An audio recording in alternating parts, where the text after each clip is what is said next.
Hello friends, welcome to Sri Tamil channel. இன்றைக்கி நம்ம பார்க்க போகிறது என்னென்னு பார்த்தீங்கன்னா கூரை கடை கார சட்னி. அதாவது கிராமத்து பக்கம் பார்த்தீங்கன்னா சின்ன சின்னதாக கூரை கடைங்க இருக்கும். அந்த கடைகளில் கிடைக்கிற இட்லி, கார சட்னி, கெட்டி சட்னி எல்லாம் அடிச்சிக்கவே முடியாது. டேஸ்ட் அந்தளவுக்கு இருக்கும். இன்றைக்கி நாம் அந்த மாதிரி ஒரு கார சட்னி தான் எப்படி செய்யலான்னு பார்க்க போகிறோம். முதல்ல ஒரு 8 காஞ்ச மிளகாயை தண்ணியில் ஒரு 15 நிமிஷம் ஊற வச்சுக்கோங்க. 15 நிமிஷத்துக்கு அப்புறமா தண்ணியை வடிகட்டிட்டு வெறும் மிளகாயை மட்டும் ஒரு மிக்ஸி ஜாரில் சேர்த்துக்கலாம். இப்போ இது கூட ஒரு அரை ஸ்பூன் கல் உப்பு சேர்த்துக்கோங்க. ஒரு சின்ன அரை நெல்லிக்காய் அளவுக்கு புளி சேர்த்துக்கோங்க. இப்போ இது எல்லாத்தையும் சேர்த்து தண்ணி சேர்க்காமல் கொஞ்சம் கொரன்னு இருக்கிற மாதிரி அரைச்சிட்டு வந்துடலாம். இப்போ இது கூட 4 சின்ன பல் பூண்டு, ஒரு 10 சின்ன வெங்காயம் சேர்த்துக்கோங்க. சின்ன வெங்காயத்துக்கு பதிலாக மீடியம் சைஸ் பெரிய வெங்காயம் 1 சேர்த்துக்கலாம். ஆனால் சின்ன வெங்காயத்தோட டேஸ்ட்டு ரொம்பவே நல்லாயிருக்கும். எல்லாத்தையும் சேர்த்து கொஞ்சம் கூட தண்ணி சேர்க்காமல் கொஞ்சம் கொரன்னு இருக்கிற மாதிரி அரைச்சி எடுத்துகிட்டு வந்தாச்சு. இப்போ இதை எடுத்து தனியாக வச்சிடலாம். அடுத்து அதே மிக்ஸி ஜாரில் 2 பெரிய சைஸ் தக்காளியை நறுக்கி சேர்த்துக்கோங்க.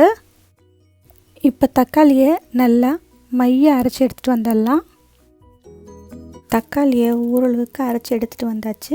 இது அப்படியே இருக்கட்டும். அடுத்து ஒரு பேனில் 3 டேபிள் ஸ்பூன் நல்லெண்ணெய் சேர்த்துக்கோங்க. நல்லெண்ணெய் ஓரளவுக்கு சூடானதும் ஒரு அரை ஸ்பூன் கடுகு உளுத்தம்பருப்பு போட்டு தாளிச்சிக்கோங்க. கடுகு வெடித்ததும் ஒரு 1/4 ஸ்பூன் பெருங்காயம் போட்டு தாளிச்சிக்கோங்க. அடுத்து அரைச்சி வச்ச மிளகாய் வெங்காய பேஸ்ட்டை சேர்த்துக்கலாம். கொஞ்சமாக கருவேப்பிலை சேர்த்துக்கோங்க. அடுப்பை சிறு தீக்கு குறைச்சி வச்சுட்டு வெங்காய பேஸ்ட்டை எண்ணெயில் ஒரு முறை நல்லா கலந்து விட்டுக்கோங்க. அடுத்து அரைச்சி வச்ச தக்காளி பேஸ்ட்டை சேர்த்துக்கோங்க. தக்காளி பேஸ்ட்டை சேர்த்ததுக்கப்புறமா ஒரு முறை நல்லா கலந்து விட்டுக்கோங்க. அடுத்து ஒரு 1.5 டம்ளர் தண்ணி சேர்த்துக்கோங்க. இந்த கார சட்னி கொஞ்சம் தண்ணியாக தான் இருக்கும். அப்போ தான் இட்லி கூட சேர்த்து சாப்பிடும்போது ரொம்பவே சூப்பராக இருக்கும். தண்ணி சேர்த்ததுக்கப்புறம் ஒரு முறை நல்லா கலந்து விட்டுக்கோங்க. அடுப்பை மீடியம் ஃப்ளேமில் வச்சு ஒரு 3 நிமிஷம் மட்டும் இந்த சட்னி கொதிச்சா போதும். அதுக்கு மேலே கொதிக்கணும்னு அவசியம் இல்லை. இந்த சமயத்தில் நாம் உப்பு செக் பண்ணி பார்த்துட்டு தேவைப்பட்டால் சேர்த்துக்கலாம். இப்போ பார்த்தீங்கன்னா சட்னி கொதிக்க ஆரம்பித்து 3 நிமிஷம் ஆயிடுச்சு. இப்போ நாம் ஸ்டவ்வை ஆஃப் பண்ணிடலாம். அவ்வளவுதான். சுட சுட இட்லி மேலே இந்த கார சட்னியை ஊற்றி சாப்பிடும்போது டேஸ்ட் அவ்வளோ சூப்பராக இருக்கும்.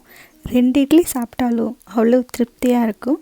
ஓகே ஃப்ரெண்ட்ஸ், இந்த ரெசிபியை நீங்கள் வீட்டில் ஒரு முறை ட்ரை பண்ணி பார்த்துட்டு எப்படி இருக்குன்னு சொல்லுங்கள். இந்த ரெசிபி உங்களுக்கு பிடிச்சிருந்தால் லைக் பண்ணுங்கள், ஷேர் பண்ணுங்கள். ஸ்ரீ தமிழ் சேனலுக்கு சப்ஸ்கிரைப் பண்ணுங்கள். தேங்க்ஸ் ஃபார் வாட்சிங்.